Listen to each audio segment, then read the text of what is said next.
السلام عليكم ورحمة الله وبركاته. اللهم صل وسلم وبارك على سيدنا محمد وعلى آله وصحبه وسلم.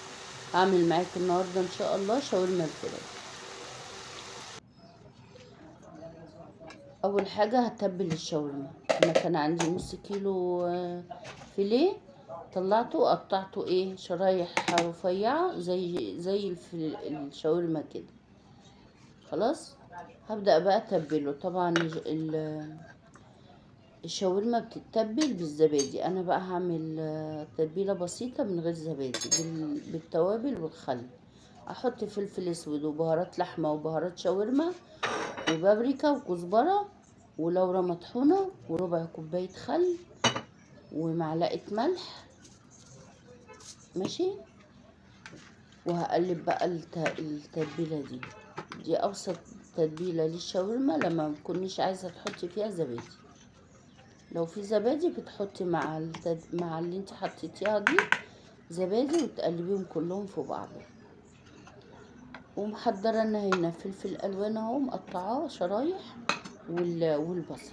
حطي بقى التتبيله دي او الشاورما دي في التلاجة ساعة ساعتين، كل ما تقعد تكون احسن. وبعدين هنيجي بقى نسويها، نحط معلقه سمنه شويه زيت في الطاسه، ولما يسخنوا احط الشاورما واوزعها، ما اقلبهاش، اوزعها في الصينيه.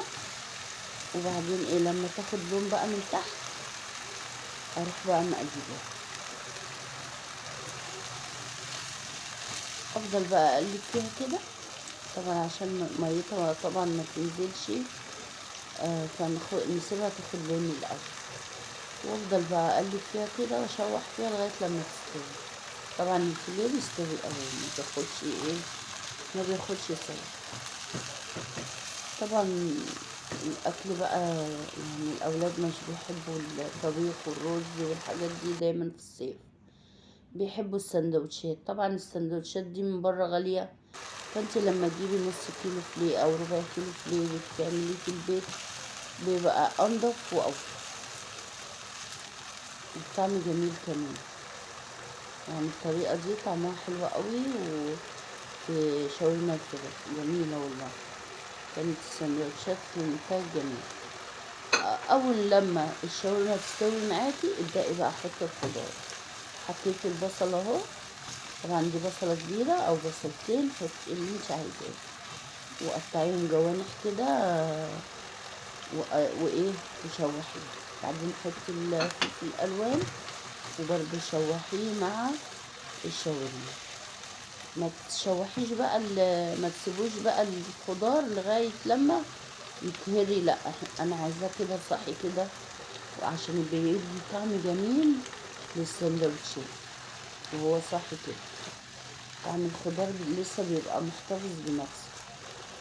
هشوح بس التشويحه يا دوبك تدبل، بس الخضار يدبل كده. واعملي بقى جنبيها سلطه الطحينه، وهاتي ترشي وهاتي فينو او كايزر، واعملي سندوتشات. صدقيني بتبقى طعمها في منتهى الجمال ونضيفه، وحاجه انت عاملاها في البيت وتوفير كمان.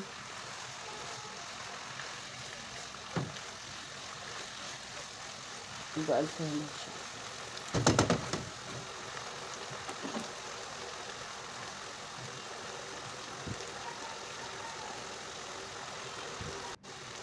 اعملي بقى احلى سندوتشات لولادك وبألف هنا وشفا.